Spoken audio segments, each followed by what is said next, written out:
बिस्मिल्लाहिर्रहमानिर्रहीम नहमदुहु व नुसल्ली अला रसूलिहिल करीम अम्मा बाद फ़क़द क़ाल अल्लाहु तबारक व तआला इन्नमल मुअमिनूना इख़्वतुन व क़ाल अन्नबिय्यु सल्लल्लाहु अलैहि वसल्लम खैरुन नास मन यनफ़उन नास।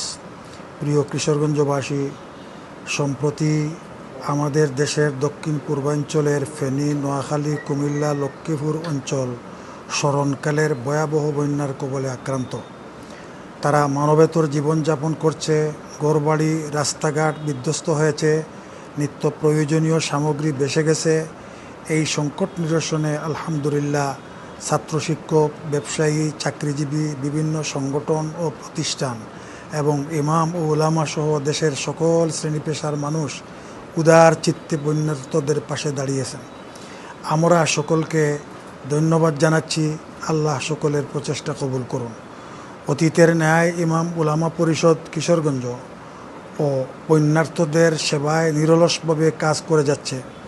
আর ইমাম উলামা পরিষদের আহ্বানে কিশোরগঞ্জের সর্বস্তরের মানুষ যে উদারতার পরিচয় দিয়েছেন, আমরা আন্তরিকভাবে তাদের কৃতজ্ঞতা প্রকাশ করছি।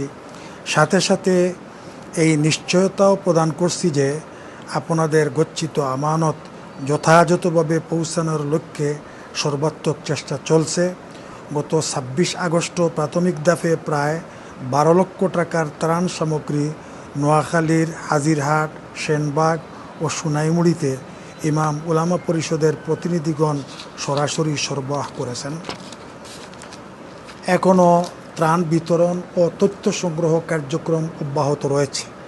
আর যেসব এলাকায় বন্যার পানি নেমে যাচ্ছে সেখানে পুনর্বাসন কার্যক্রম সময়ের দাবি।